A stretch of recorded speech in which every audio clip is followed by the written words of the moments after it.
আমাদেরকে অবশ্যই জাতীয় নির্বাচনের আগে সংস্কার করতে হবে। জাতীয় নির্বাচনের আগে বিচার নিশ্চিত করতে হবে। জাতীয় নির্বাচনের আগে আমরা বলেছি পিআর পদ্ধতির নির্বাচনের মাধ্যমে প্রকৃত অর্থে গণতান্ত্রিক প্রতিনিধিত্ব নিশ্চিত করার জন্য পদক্ষেপ গ্রহণ করতে হবে। আমরা বলেছি জুলাই আগস্ট বিপ্লবে যারা জীবন দিয়েছেন, আহত হয়েছেন, আমাদের দাবি হচ্ছে তাদেরকে রাষ্ট্রীয় মর্যাদায় অধিষ্ঠিত করার জন্য আইন প্রণয়ন করতে হবে। আমরা বলেছি জাতীয় নির্বাচনের আগে আমাদের প্রতিবেশী, আমাদের বিভিন্ন রাষ্ট্রে যেসব প্রবাসীরা রয়েছেন, যাদেরকে আমরা রেমিটেন্স যোদ্ধা বলে থাকি, তারা বাংলাদেশের অর্থনৈতিক উন্নয়নে, অর্থনৈতিক গতিশীলতায় সবচেয়ে গুরুত্বপূর্ণ ভূমিকা পালন করে। অথচ আমাদের বাংলাদেশের যে নাগরিক এবং সাংবিধানিক অধিকার ভোট প্রদান করা, সেটি তারা দিতে পারেন না।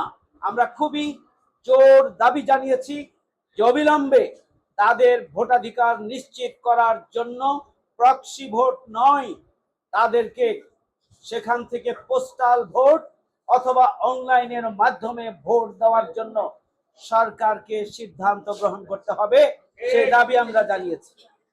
প্রিয় ভাইয়ের আমার, আমরা আশা করি অন্তর্বর্তীকালীন সরকার, জামায়াত ইসলামী এবং এদেশের দেশপ্রেমিক রাজনৈতিক দলগুলো এদেশের সর্বস্তরের জনগণ, শহীদ পরিবার এবং আহতদের যে চাওয়া পাওয়া যে স্বপ্ন, সেই স্বপ্ন বাস্তবায়নকে অগ্রাধিকার দেবেন।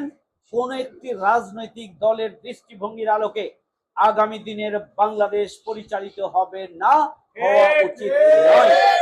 এখানে শহীদদের আকাঙ্ক্ষা, 18 কোটি মানুষের আকাঙ্ক্ষাকে ধারণ করেই আমাদের প্রয়োজনীয় সংস্কার এবং সিদ্ধান্ত গ্রহণের পরেই আমাদের জাতীয় নির্বাচন নির্ধারিত সময়ের মধ্যে হতে হবে।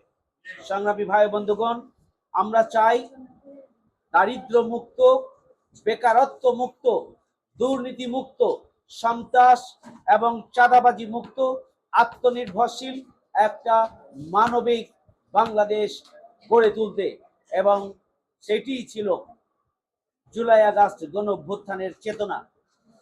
আমরা যদি বৈষম্যহীন, ইনসাফ এবং ন্যায় বিচারের একটা মানবিক বাংলাদেশ গড়ে তুলতে না পারি, তাহলে শহীদদের রক্ত, আহতদের